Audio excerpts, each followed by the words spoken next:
vamos a ir comenzando con este panel para seguir con el desarrollo de este 7º Congreso Internacional de Derecho Animal.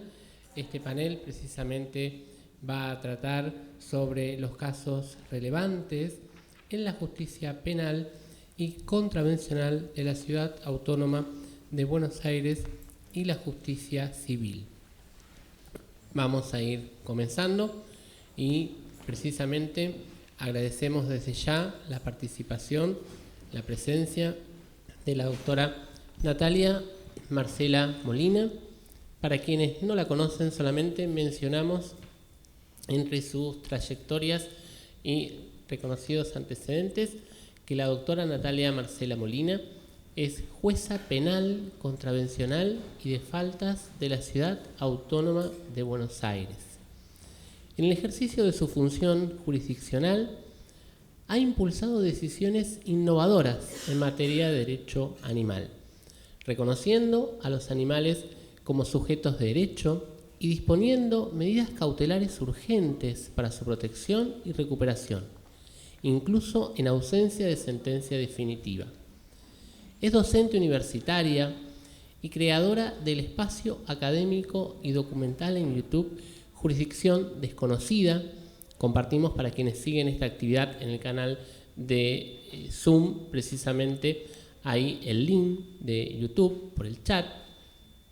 Desde este espacio en YouTube Jurisdicción Desconocida, promueve el diálogo entre justicia, sociedad y nuevos desafíos jurídicos. Doctora Natalia Marcela Molina, le agradecemos y desde ya atentamente la escuchamos. Queda usted en uso de la palabra. Bueno, muchas gracias a todos, muchas gracias por esta invitación, especialmente a la Cátedra de Derecho Animal. Antes de comenzar lo que hoy tenía pensado para compartirles, quizás por el tipo de auditorio que hay hoy en día en este salón, me gustaría aclarar que a nivel nacional existe una ley que establece delitos, ¿no?, con el maltrato de los animales, y que esa ley es nacional y que rige no solo en la Ciudad Autónoma de Buenos Aires, sino que rige a nivel nacional. Esto a propósito pude escuchar el final de la mesa anterior sobre una pregunta que alguien hizo de Mar del Plata, no sé si está en la sala o... Bueno, quería comentar... Lo voy a bajar, ¿no? ¿Puedo tenerlo en la mano? Pues esto me molesta acá. Sí. Estaba diciendo que es una ley nacional. Quiere decir que cualquier animal maltratado en todo el ámbito de la República Argentina, digamos, es pasible de que se le aplique esta ley. Ahí llegaron mis fantásticos compañeros.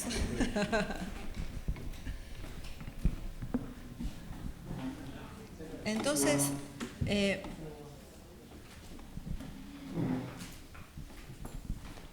voy a seguir con esta idea como a modo de introducción. En la ciudad de Buenos Aires tuvimos muchos casos sobre este tema, y justamente las personas que estamos en esta mesa fueron los precursores a través de la Fiscalía, que ya ellos van a contar cómo lo hicieron, en las primeras intervenciones. Pero yo traigo como algunas reflexiones quizás un poco más profundas, en punto a que creo que el derecho, hay preguntas que tardó como muchos siglos en hacerse, ¿no? Y una de ellas es preguntarse si un ser vivo puede sufrir y que eso no le importe a la justicia.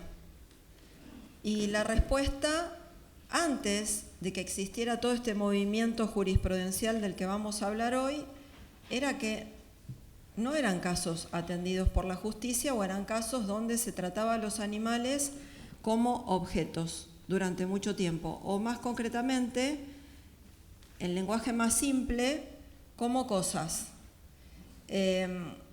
Entonces, antes un animal era una cosa, un objeto, nunca un sujeto de derechos.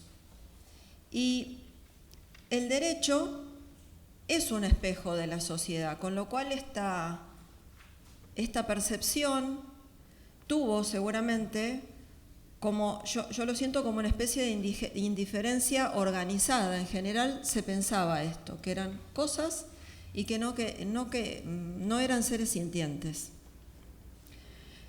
Pero algo comenzó a cambiar en la ciudad de Buenos Aires y en general en todos los antecedentes jurisprudenciales a partir del caso que tuvo la doctora Liberatori con la gorila, recordarán ustedes, con la orangután Sandra. Ahí hubo una decisión que marcó un antes y un después, porque por primera vez en ese tribunal se reconoció justamente el hecho de que un animal es un ser sintiente y que es sujeto de derechos. Y ya se dejó de lado todas las creencias antiguas o el mindset antiguo, la forma de pensar anterior, que tenía que ver con que los animales eran cosas. Y yo creo que esto no fue una decisión caprichosa, sino que claramente esta decisión de la doctora Liberatori fue una especie de corrección histórica, ¿no? Un reconocimiento, una deuda que la justicia tenía con los animales.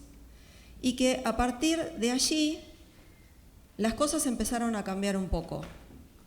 Entonces, en el ámbito de la ciudad, como les dije que tenemos competencia en este tipo de delitos, a mí me tocó intervenir en algunos casos, justamente fueron muchos casos que compartimos a partir de la Fiscalía Especializada, donde estaban los doctores.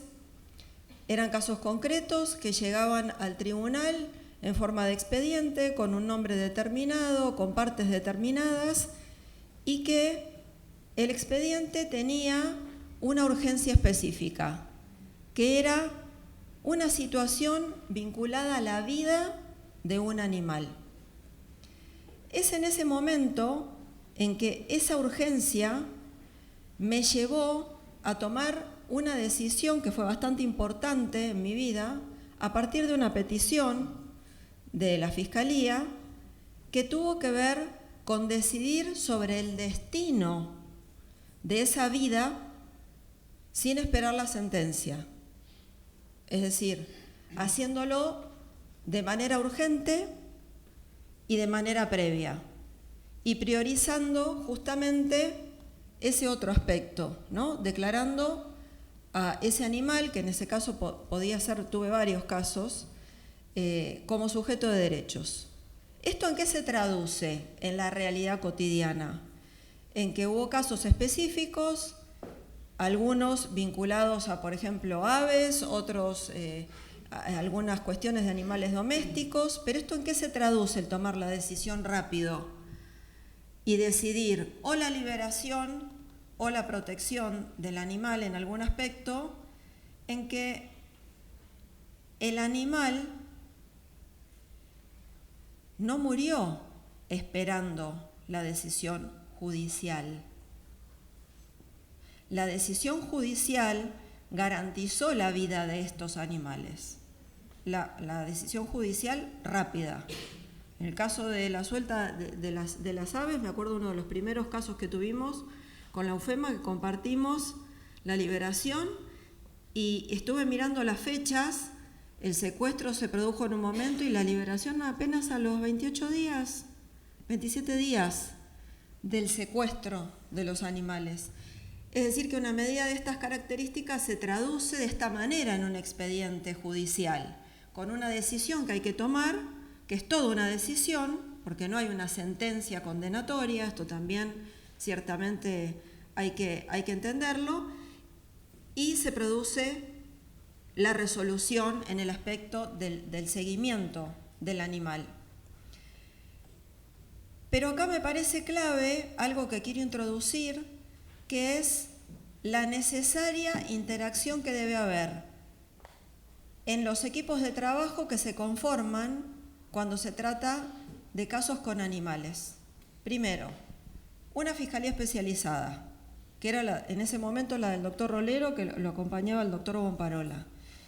Esto implica un conocimiento más profundo, ciertamente, de todo lo que es el ecosistema de las leyes que se vinculan con estas tendencias y estos derechos de los animales. Y ciertamente también la necesaria interacción que debe haber entre la justicia y los equipos interdisciplinarios. Tiene que haber un vaso comunicante entre la justicia, yo voy a hablar desde mi aspecto, entre los jueces y los equipos interdisciplinarios.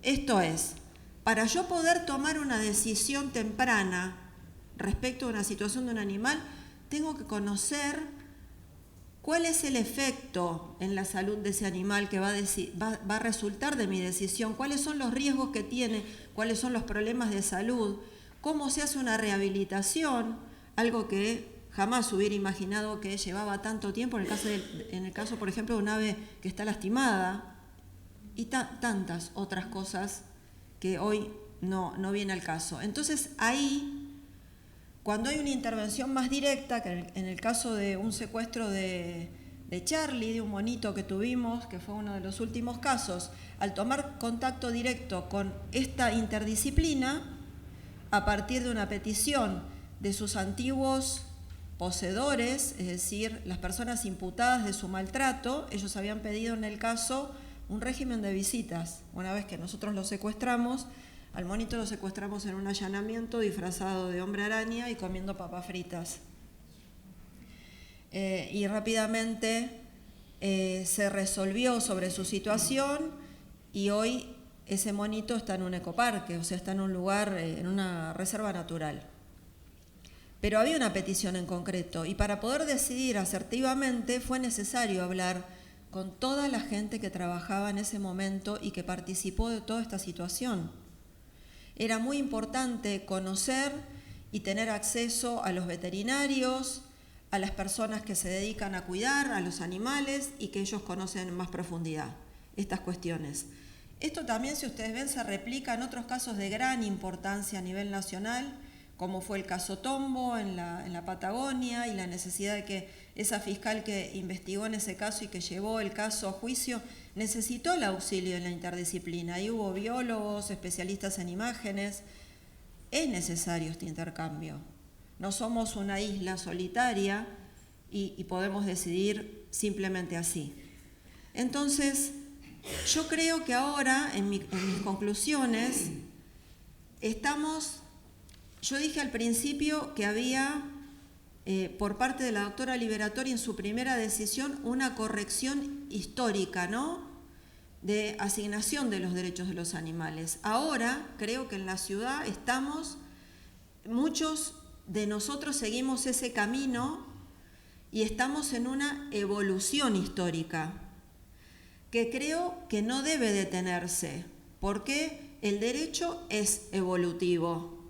Y sobre este punto es necesario todo el tiempo actualizarse, entender que las medidas cautelares son herramientas que nos sirven, al menos a los jueces penales, para resolver rápidamente un caso. Un animal no puede esperar que el caso termine en una sentencia para recuperar su salud.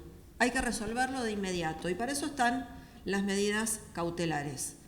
Creo que allí, mi conclusión final es que allí donde en un pasado algunos vieron o sostuvieron como algo relativo a la propiedad vinculado a los animales, hoy la ciudad va desarrollando el derecho a la dignidad de los animales. Y estoy convencida que es un proceso evolutivo, que está abriendo una puerta inmensa al futuro y que tenemos que seguir hacia ese camino. Y ese camino se construye entre todos. La decisión judicial finalmente es el resultado de haber tenido una fiscalía especializada, de haber tenido el equipo interdisciplinario y también de haber tenido la posibilidad de ir al lugar y ver al animal. Cuando se secuestra al animal y se lo lleva a un lugar específico de recuperación y uno lo ve al animal, ahí cambia todo, cambia absolutamente todo. Uno dimensiona dentro de la realidad y seguramente que dentro de esa realidad la decisión es muchísimo más justa para ese caso. Así que yo creo que en la ciudad estamos hacia ese camino y no tenemos que seguir avanzando en ese sentido, y es muy positivo que haya fiscalías especializadas.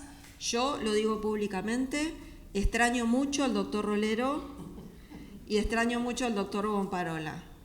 Realmente fueron personas que fueron muy importantes para el comienzo de todo este movimiento y creo que es solamente el comienzo. Marcaron el camino inicial, así que bueno, tenemos que seguir por ahí. Muchas gracias.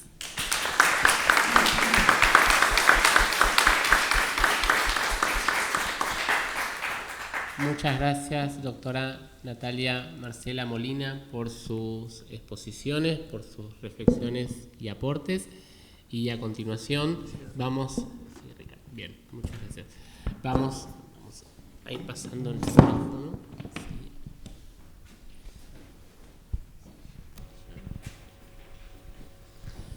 A continuación vamos a escuchar las palabras del doctor Ricardo Bomparola. Solo para quienes no lo conocen, el doctor Ricardo Bomparola es abogado penalista de esta Casa de Estudios de la Universidad de Buenos Aires, es magíster en Derecho y Gestión Ambiental por la Universidad Austral y la Universidad de Salamanca, España. Es fiscal auxiliar en el Ministerio Público Fiscal de Cava, es docente universitario en Derecho Penal, Contravencional y de Faltas, integra ad honorem como docente el Observatorio de Derecho Animal de la República Argentina en la Universidad Guido di Tella, en la Diplomatura de Derecho Animal a cargo de la doctora Elena Liberatori. Además, es autor de obras y publicaciones en materia ambiental y animal, entre otros muchos de sus antecedentes. Doctor Ricardo Bomparola, le agradecemos desde ya por su tiempo y lo escuchamos atentamente. Bueno, ¿qué tal? Buenas tardes. Antes que nada, quiero agradecer a Vicky Silvano por esta invitación nuevamente de estar acá en casa. Es una alegría, y más acompañado de queridísimos amigos, un hermano de la vida como es el doctor Carlos Rolero y una prima, digamos, como es la doctora Natalia Molina, que empezamos a transitar este camino ya hace mucho tiempo atrás. Ley de Murphy, me olvidé en el otro saco un pendrive donde tenía una exposición que quería dejarles, que la voy a poner a disposición, pero bueno, la idea era poder en estos minutos reconstruir un poco el camino realizado, como bien lo decía Natalia, que hemos hecho hace 5 años atrás. Hoy en día hacer derecho animal sigue siendo una tarea compleja, ardua, pero mucho ya hemos hecho con el esfuerzo no solo nuestro, sino de otros colegas. Ahora es mucho más fácil hablar de estas cuestiones. Venimos con Carlos de la exposición del libro, donde presentamos un libro de fallos del fuero penal, donde hay varios de los precedentes que voy a hablar en el día de hoy. Y claramente hoy es más fácil cuando arrancamos con Carlos en medio de la selva, como él siempre dice, como Rambo, sin ningún tipo de ayuda, en la máxima soledad. ¿Y cómo hemos salido de ahí? Hemos salido con el esfuerzo y con la idea clara que había que hacer un cambio de paradigma. Había que cambiar del paradigma clásico del derecho penal, y para los que estamos formados en el derecho ambiental, teníamos que salir también del modelo ambiental que claramente ha fracasado, sin ningún tipo de miedo a decirlo, de 1972, que venimos festejando distintos convenios, tratados internacionales del ambiente, y estamos en la peor crisis climática de la historia, o sea que muy bien en tema ambiental no lo hemos hecho, con lo cual tenemos que tomar esa lección y cambiar en lo que tiene que ver la protección eficiente y efectiva de los animales. Y la única manera es con el cambio de paradigma, plantarnos en el caso concreto y poder trasladar lo que implica la visión ecocéntrica, donde el objeto de protección es el animal como víctima, y salir de las viejas concepciones del Código Penal y del derecho penal clásico que replica el modelo antropocéntrico. Las dificultades que tenemos y que tuvimos, que no fueron pocas, tiene que ver principalmente las mismas que replican en los temas ambientales. Tenemos un atraso normativo atroz en lo que tiene que ver las herramientas de trabajo, que son el código de fondo. El Código Penal no regula la protección directa de los animales, y la ley 14.346 tiene serias dificultades prácticas en la protección. Se ha quedado en el tiempo, se ha quedado en el año 1954 y la venimos corriendo desde atrás. Claramente, ¿cómo se sale? Se sale con inventiva, como decíamos con Carlos, de poner a volar la imaginación y tratar de defender a los animales de la mejor manera posible. En el Power yo tenía un homenaje acá a nuestra querida amiga, la doctora Natalia Molina, que ha sido la jueza más prolífera en el fuero local en lo que tiene que ver a la protección de los animales. Lo declaró primero en el caso que bien comentaba, de una multiplicidad de aves como víctimas, donde las ha declarado sujeto de derecho, y en menos de 20 días ha dispuesto la liberación en medio de un proceso que continuaba. Eso era de avanzada allá en el año 2020, cuando arrancamos con Carlos en la UFEMA. Eso implica un cambio de paradigma y tratar el caso animal con una dinámica diferente al caso penal que vemos habitualmente en los operadores judiciales. Y no se quedó ahí, no solo lo hizo en ese caso, sino que también lo hizo con el mono Charlie, lo recuperó, lo liberó y dispuso de su personal, de las herramientas que tenía para poder brindar la mejor resolución al caso concreto, y lo liberó anticipadamente y obviamente sometió a proceso responsable. Hizo lo mismo con el caso Enzo. Es un caso que nos toca muy de cerca. Enzo era un perro que estaba abandonado en una casona del barrio de Devoto, donde un matrimonio hacía la denuncia y nos vivía enviando distintas filmaciones del perrito. Era un Doberman que estaba abandonado en la antesala de una propiedad, y la única alimentación se la pasaron a los vecinos a través de las rejas. Con Carlos ahí hicimos la petición pertinente, la orden de allanamiento y la liberación, y Natalia nos dio la orden de allanamiento.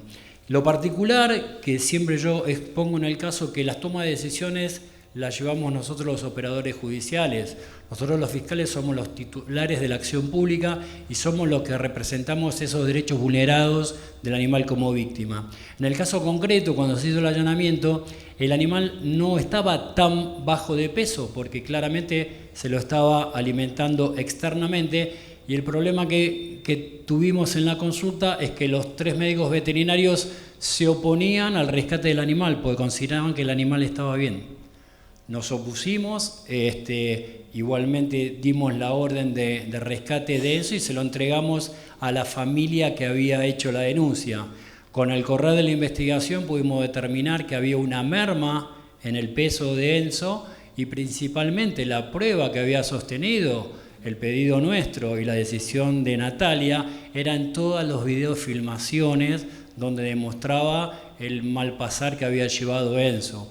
Porque hoy es fácil hablar de sentencia animal, hoy vemos artículos, vemos autores, y nos alegra mucho. Hace 20 años, no 20 años, pero en el 2020 no se hablaba de la sentencia animal. La sentencia animal ha sido un concepto que fuimos elaborando los operadores judiciales por necesidad, y es la necesidad en el caso concreto de salir de estas controversias jurídicas que tenemos, donde el derecho civil habla de cosa y el derecho penal habla de animal como víctima y objeto de protección.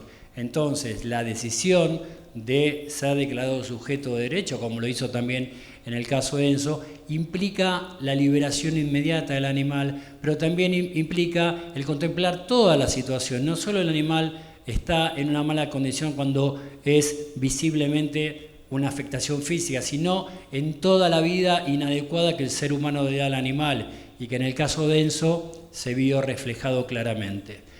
Y Natalia, como es Natalia, no se quedó no solo ahí, sino que también fue con Nacho, el carpincho, que recuperamos. Se ve que algún bárbaro decidió desde alguna zona de las inmediaciones de la ciudad de Buenos Aires traerse a un carpincho y tenerlo también en la antesala de la casa, y ahí lo mismo, logramos recuperarlo a Nacho.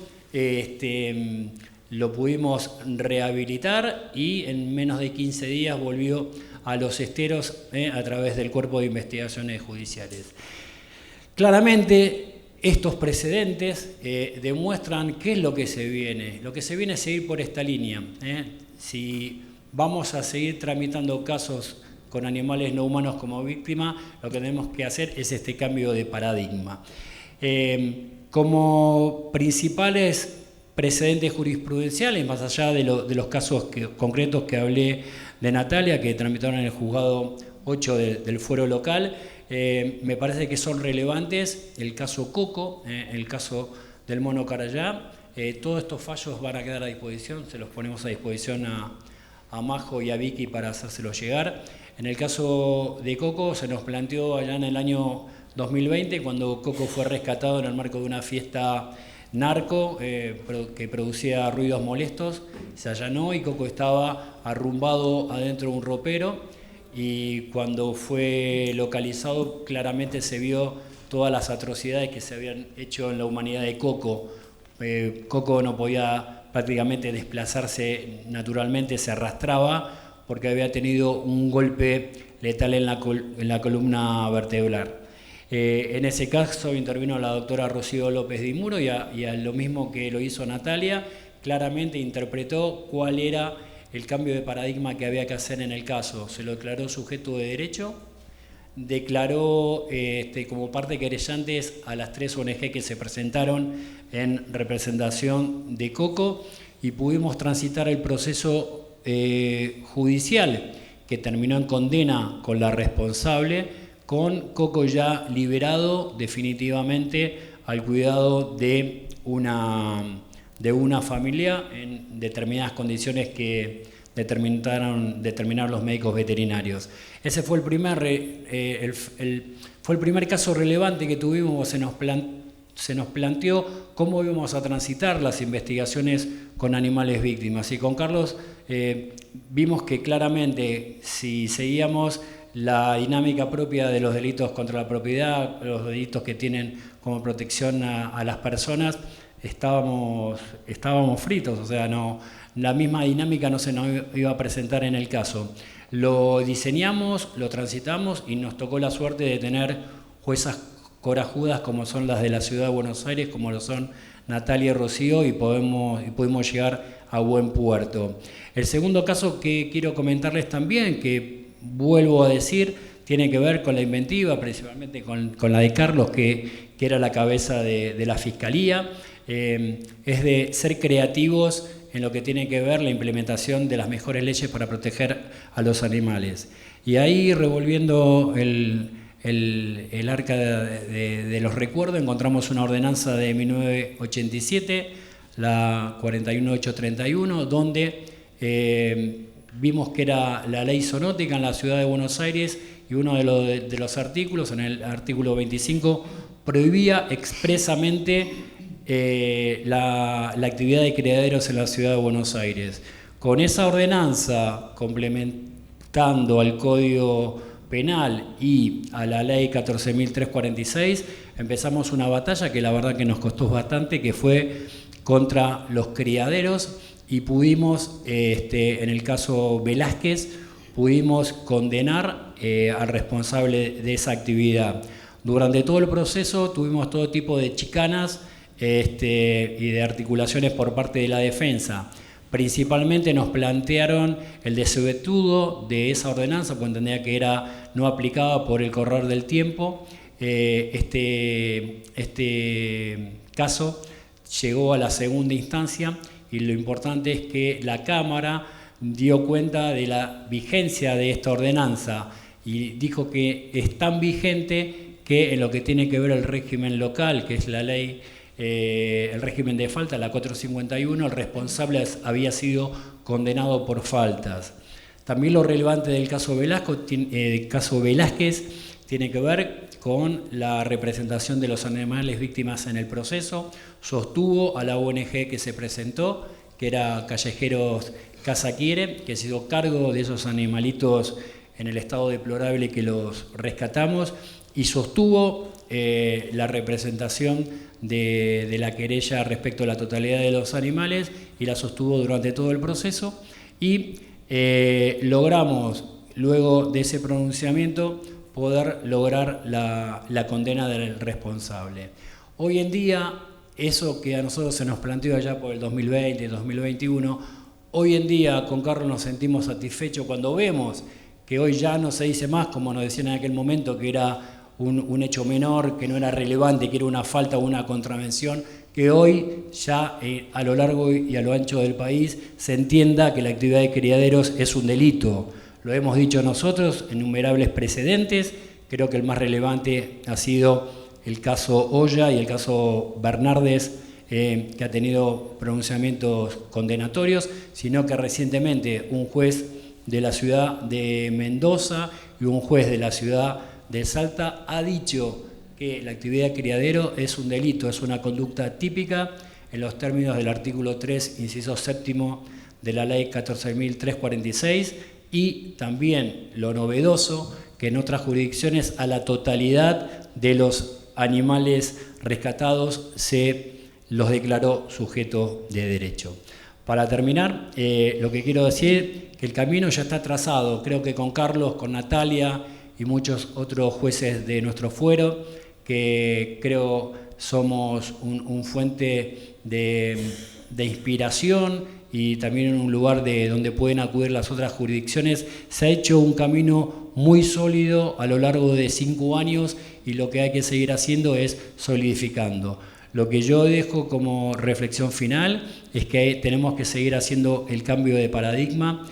Tenemos que, como está haciendo actualmente la provincia de Buenos Aires, diferenciar la cuestión ambiental, que tiene una dinámica propia a la de la cuestión animal, con fiscalías especializadas en derecho animal. Así lo está haciendo el procurador de la provincia de Buenos Aires, el doctor Contegrán. Creo que aproximadamente 10 fiscalías de distintas jurisdicciones se abocan a cuestiones penales y se especializan en cuestiones de derecho animal. Creo que el camino a seguir es ese, replicar los protocolos que han dado resultado positivo, y la verdad que es un orgullo para mí en mi carrera haber estado 5 años al lado de un amigo y de una persona de la calidad como fiscal, ahora como juez, como el doctor Carlos Rolero, y amigas como la doctora Natalia Molina. Gracias y espero que haya sido de su interés.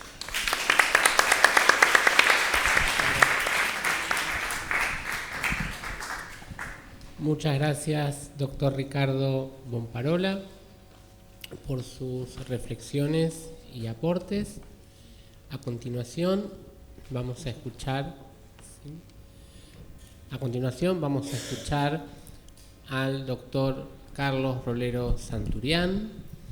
Para quienes no lo conocen, el doctor Carlos Rolero Santurián es ex fiscal a cargo de la UFEMA durante el periodo 2020-2025. Actualmente se desempeña como juez de la Cámara Penal de la Ciudad Autónoma de Buenos Aires. Doctor Carlos Rolero Santurián, le agradecemos desde ya y atentamente lo escuchamos. Queda usted en uso de la palabra. Bueno, muchas gracias.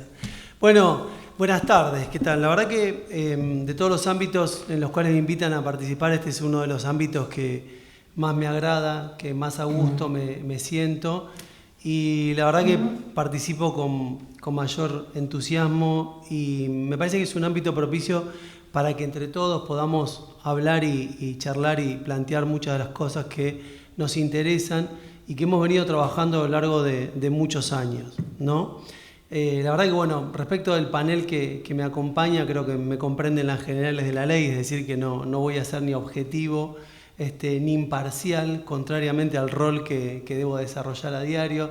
La doctora Natalia Molina, más allá de la función que cumple y de ser una jurista de primera calidad y la que me merece todo el respeto intelectual y personal, es una persona absolutamente comprometida, a la cual valoro y respeto mucho. Y ella sabe que cada una de las cuestiones en las cuales puedo contar con ella, con su presencia, siempre lo hago, con lo cual para mí es una referencia ineludible en el derecho de la Ciudad de Buenos Aires y más en esta materia. Y bueno, y Ricky, mi compañero de 1000 batallas que hemos dado a lo largo de estos años, no hace falta que diga más nada porque los hechos dan cuenta de todas las cosas que hemos llevado adelante. Gracias a Vicky por darnos la posibilidad de participar en este ámbito, una incansable luchadora en la materia, inconformista por sobre todas las cuestiones, que nunca todo lo que hicimos, todas las cosas que hicimos, nunca, Vicky siempre te decía, Vicky, pero hicimos 9,97, pero podrías haber hecho 10. Sí, está bien, Vicky, pero hicimos 9,97, ¿entendés? Bueno, pero tenés que llegar al 10, está bien, Vicky, vamos a seguir, pero bueno. Así era Vicky, transcurrimos 5 años tratando de llegar a los estándares y alcanzar el baremo que planteaba Vicky. Algunos hemos llegado, otros no, pero bueno, hicimos todo lo posible.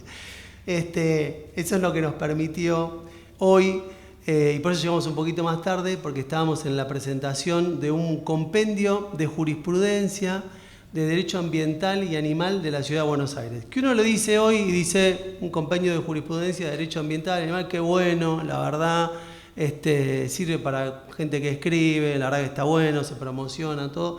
Pero yo lo que los invito en este ámbito, en el que estamos en confianza, en el que hay gente que la remó, la luchó y la laburó durante muchos años, gente que está en la trinchera, gente que cuando tiene que ir a un rescate, no importa la hora, no importa el día, no importa las circunstancias, el lugar, si se tiene que ensuciar, si se tiene que meter en una casa que no está en las mejores condiciones para lograr un rescate, lo hace en ese ámbito en el que estamos todos los que estamos acá, y por eso lo puedo hablar con absoluta confianza.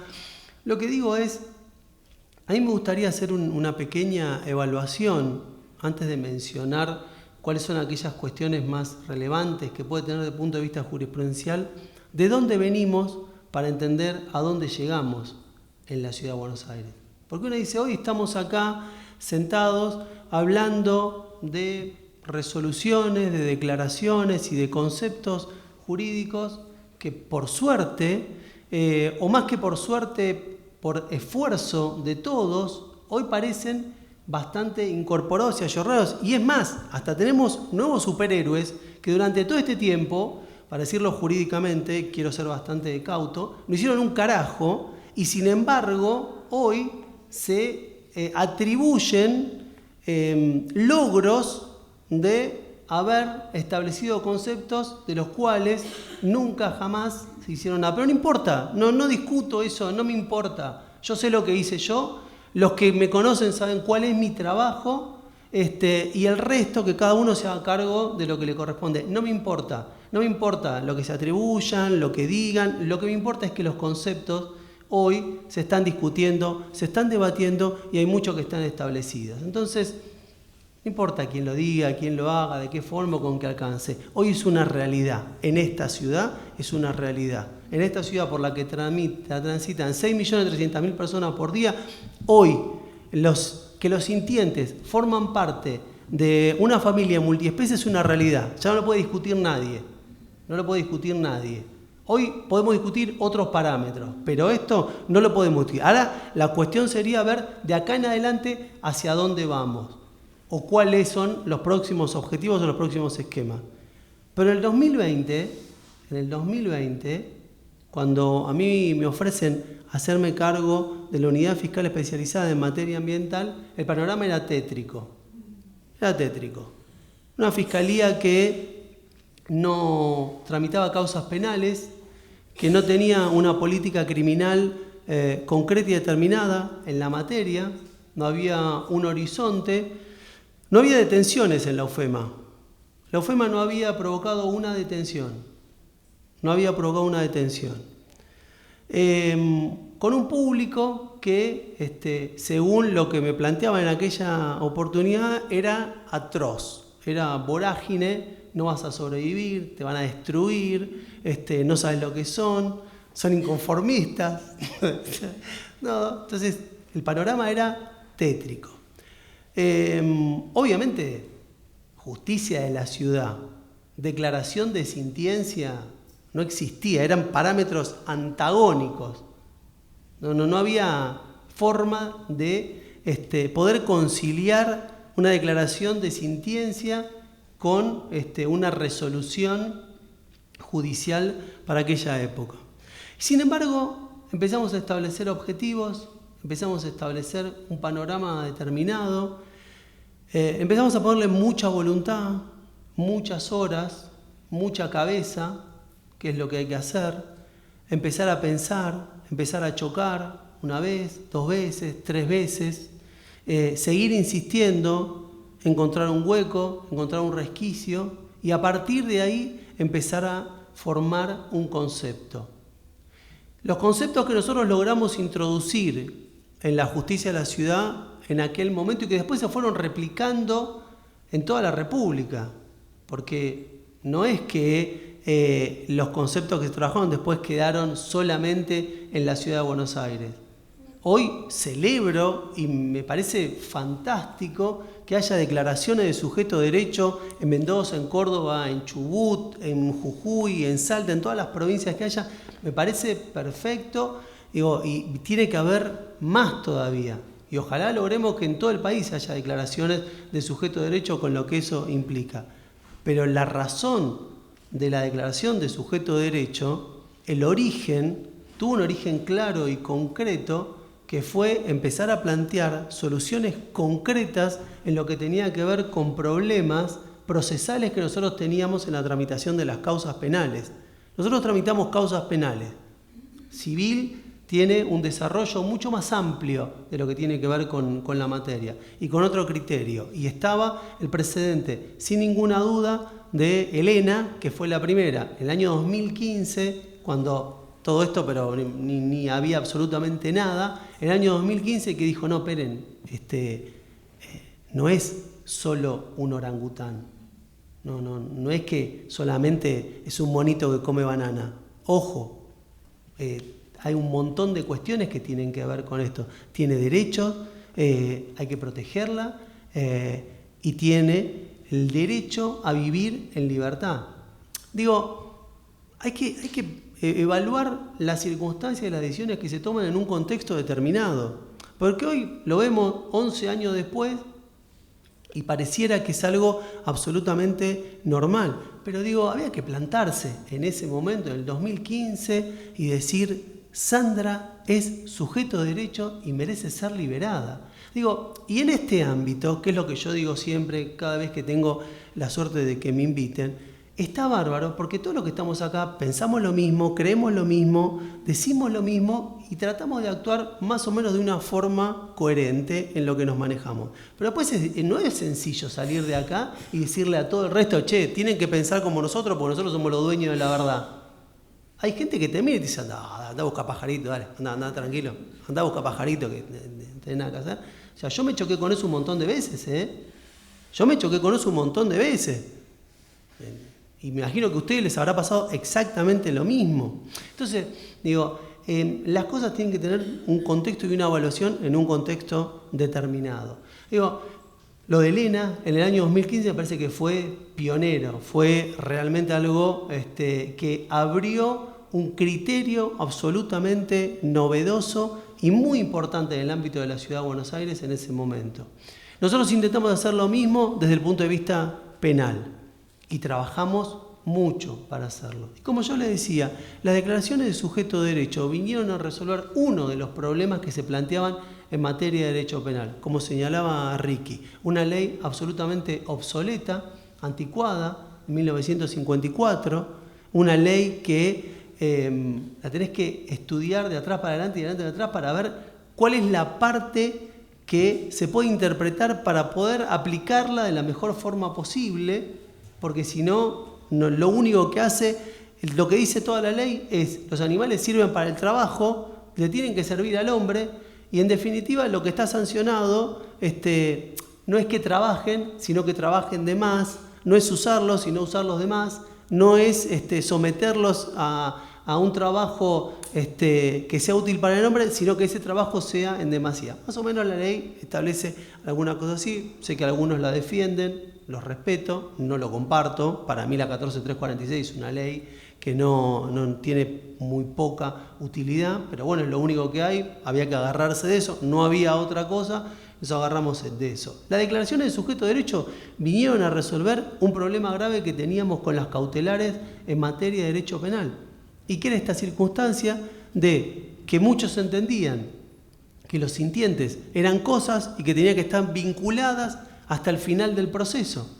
Y vos no podías tener 4 años un sintiente sometido a un proceso porque no aguantaba. Hemos tenido casos en los cuales hubo jueces o juezas que no nos dieron la libertad de las aves y en el transcurso del proceso murieron el 80% de las aves rescatadas porque no toleraron el proceso. Este es un tema fundamental para trabajar y para tratar. Los sintientes rescatados en los procesos tienen que ser liberados de inmediato, como lo decía Natalia, pero no tenemos Natalia en todas las jurisdicciones. Entonces dice, ¿qué hacemos? La clonación todavía no la tenemos establecida, entonces la cuestión es crear conciencia. Y en función de eso fue lo que empezamos a trabajar. Creamos y empezamos a plantear soluciones a partir de problemas concretos que teníamos respecto a la tramitación de las causas. Y empezamos con las declaraciones de sujeto de derecho. Y por suerte tuvimos muchos jueces y juezas que entendieron la relevancia de la declaración de sujeto de derecho. 427 declaraciones de sujeto de derecho. 427 declaraciones de sujeto de derecho. No sé si hay otra jurisdicción a nivel nacional que tenga 427 declaraciones de sujeto de derecho. Pero es un número importante, que tiene que ver con un trabajo que se hizo y donde pueden sacar precedentes para todos lados. 4.133 sintientes rescatados durante ese tiempo, de todo. Porque también me dijeron, no hay tráfico en la Ciudad de Buenos Aires, no hay tráfico de especies. En la Ciudad de Buenos Aires no hay tráfico, no hay investigaciones, los resultados no siempre fueron negativos. Y vos decís, ¿cómo puede ser que no haya tráfico? O sea, una ciudad como Buenos Aires, con la densidad poblacional que tiene. En todas las grandes ciudades hay tráfico y resulta que acá en la Ciudad de Buenos Aires no hay tráfico. ¿Qué era lo que pasaba? ¿Era un problema estadístico? No, era un problema de falta de investigación. No hay investigación. ¿Qué era lo que había que hacer? Investigar bien. Si vos investigás bien, encontrás lo que estás buscando. Entonces empezamos a encontrar el tráfico de especies en la Ciudad de Buenos Aires. Y encontramos que había un tráfico de especies absolutamente importante, relevante y con valores que en el mercado negro eran muy relevantes, y nos metimos contra el tráfico de especies, y nos metimos en un problema, y nos metimos contra los criaderos. ¿Por qué? Porque los criaderos era otro foco de bienes, era otro foco que generaba grandes sumas de dinero, y te estás metiendo contra gente que utiliza los animales para el lucro. Y me vinieron a decir, estás en contra de las especies. No, yo estoy en contra de ninguna especie. Pero se van a acabar las razas. No se van a acabar las razas. No se van a acabar las razas. ¿Quieren sostener una raza? Sosténganla, ningún problema. Júntense, hagan un club. Está el club del Torino, el club del Fiat 600. Júntense, que los animales, si quieren que tengan relaciones cuando quieren ellos. No vos que los sostenés para que después de que tengan cría los vendas sistemáticamente para quedarte con la plata. Eso no es ni amar una especie, ni amar una cría, ni amar nada. Es amar los dólares que te van a dar cuando lo vendas. Eso es lo que querés. Bueno, Esos fueron los que me persiguieron, fueron los que nos amenazaron, fueron los que nos mintieron, fueron los que se presentaron en los juicios e introdujeron pruebas adulteradas. Contra todo eso luchamos. Y llegamos al caso Oya. El caso Oya fue un caso icónico, que yo la verdad, porque a veces una cuestión es hablarlo, una cuestión es decirlo y otra cuestión es verlo. El caso está grabado. Yo no sé si ustedes alguna vez lo vieron o alguien tuvo una posibilidad de verlo, pero si no, yo lo que les recomendaría es que lo vean. Oya es una audiencia que duró 3 días. 3 días. Un juicio. En ese juicio discutimos, lo que se trató en ese juicio fue si tener un criadero y tener los sintientes sometidos a la actividad de criadero constituía o no constituía maltrato en los términos de la 14.346. Pero la primera cuestión, había que plantear qué era el maltrato dentro de la 14.346. Porque si uno agarra la 14.346 y ve el artículo 2 y el artículo 3, es difícil establecer una conducta que se adecúe al desarrollo de la actividad de criadero. Porque ya la ordenanza no alcanzaba, porque no íbamos por una sanción administrativa, o sea, no íbamos solo por la clausura. La 41.831 de 1987, como decía Ricky, ya está. O sea, esa fue la herramienta con la que llevamos adelante las actividades en la clausura de los criaderos. Pero no era solamente eso, era buscar de qué forma lográbamos establecer y adecuar una conducta como esta dentro de la 14.346. Pensamos, leímos, atrás para adelante, adelante para atrás, y encontramos solo 2 palabras en toda la ley, 2 palabras en toda la ley que nos podían servir para adecuar una conducta de estas características. ¿Y qué era? Sufrimiento innecesario. Era lo único que había. Lo único que había en esto era sufrimiento innecesario. Que yo hasta en los alegatos de Oya hago una mención en lo que tiene que ver con el adjetivo calificativo de la innecesariedad del sufrimiento, ¿no? Como si pudiera o habría algún resquicio para entender que puede haber un sufrimiento necesario y que solamente lo tipificado o lo sancionado es aquel sufrimiento innecesario. Cuestiones de la pésima redacción que tiene una ley de esas características. Pero bueno, así todo, lo único que nos quedaba era eso, sufrimiento innecesario.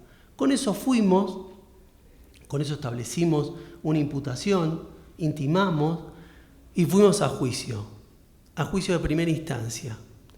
Y en primera instancia, y no me voy a olvidar nunca, un juicio de la verdad, o sea, muy, muy complejo, no solamente desde lo jurídico, sino desde lo emotivo. Era un juicio realmente de alta tensión y yo creo que, no sé si alguno de ustedes pudo estar en aquella sala de audiencia, pero había mucha tensión.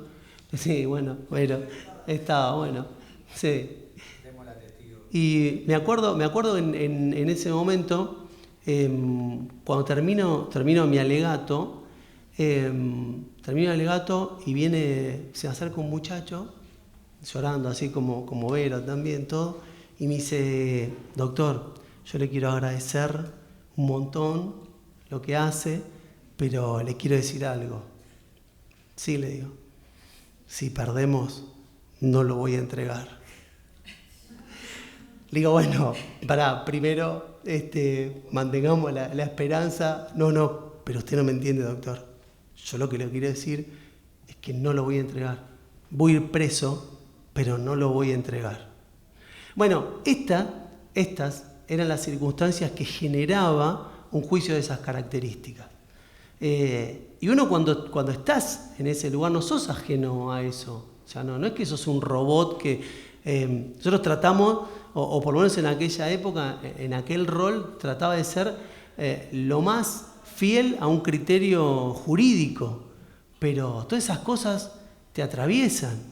O sea, no es sencillo. Como yo siempre digo, yo creo que no elegí a los sintientes me eligieron a mí. O sea, yo quiero que sepan algo. O sea, yo tengo 7 posgrados, 4 maestrías, 3 especializaciones y ninguna de ellas tiene que ver con el derecho ambiental. Y no tengo ningún problema en decirlo. No tengo ningún problema. Porque estoy dispuesto a discutir con cualquier persona que tenga los mismos 7 posgrados en materia ambiental y les puedo asegurar que nosotros en 5 años hicimos más que cualquiera de los que tienen 16 posgrados en materia ambiental. Entonces, no importa la exclusividad o lo que tengas, lo que importa es la afinidad o lo que sentís respecto de una determinada materia. Y yo estaba atravesado por esto y sabía que era una causa que le íbamos a defender a muerte. Y sin ninguna duda, bueno, esto es una confesión desde lo personal, pero en este ámbito la puedo hacer. Como dijo James Goodall, a quien tuve la posibilidad, la suerte y el honor de conocer, cuando le preguntaron, dijo si los animales que sus preferidos eran los orangutanes o los simios o los monos, y ella dijo no, bajo ningún concepto. Los perros son los míos preferidos. Bueno, los míos también. Obviamente son mi debilidad, es el amor incondicional que tengo.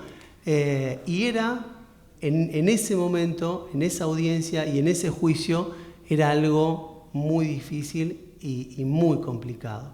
Por suerte ganamos, se estableció por primera vez en el ámbito de la Ciudad de Buenos Aires la primer condena en un juicio oral y público a los autores del delito de sufrimiento innecesario dentro del inciso séptimo del artículo 3º de la 14346 por desarrollar la actividad de criadero, y es un logro que hasta hoy lo atesoro fervientemente, lo guardo en mi corazón, me enorgullece totalmente y me enorgullece poder venir acá hoy, sentarme y poder compartirlo con todos ustedes.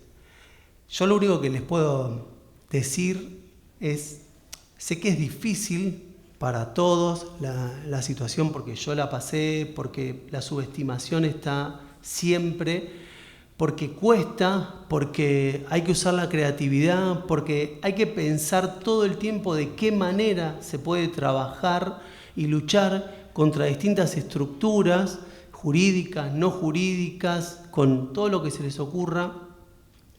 Pero yo creo que a lo largo de esos 5 años que tuve el tremendo honor y el tremendo gusto de poder estar en esa fiscalía, pudimos cumplir un montón de parámetros y de cuestiones que se planteaban como utopías, ¿no? Y logramos establecer medidas cautelares cuando no había medidas cautelares, logramos establecer declaraciones de sintiencia cuando no había declaraciones de sintiencia, logramos establecer un criterio en materia de derecho animal cuando no había un criterio de derecho animal, y hoy tenemos una Secretaría Ambiental y Animal que depende de la Cámara Penal de la Ciudad de Buenos Aires y fue creada para atender los casos de la materia, los casos que generamos nosotros. Hoy ahí me toca otro rol, estoy en otro lugar distinto, pero todo lo que tenga que ver con la experiencia que yo desarrollé y con todo lo que hicimos creo que sirve para que quede claro que hay precedentes de todo lo que quieran, que hay instancias para llevar adelante de todo lo que entiendan que es viable, y sobre todo las cosas para que entiendan que litigar es una cuestión fundamental. Es una cuestión fundamental. Los sintientes dependen de ustedes. Si ustedes no litigan, si ustedes no presentan los casos, si ustedes no impulsan los procesos, ellos no lo pueden hacer. Entonces, es absolutamente fundamental que litiguen. Se van a chocar 1 vez, 2 veces, 3 veces, 5, 10, pero en algún momento van a encontrar un resquicio y van a lograr resultados. Ya logramos un montón. Yo lo único que les pido, desde lo personal y de lo profesional, es sigan adelante con lo que tiene que ver con la litigación en materia de derecho animal en el ámbito de esta ciudad, y lo digo en esta casa, que es la que a mí me dio la posibilidad de estudiar y de ser abogado. Y lo que les digo es, sigan adelante, sigan litigando, porque de ustedes depende cómo siga esto de acá en adelante. Muchas gracias.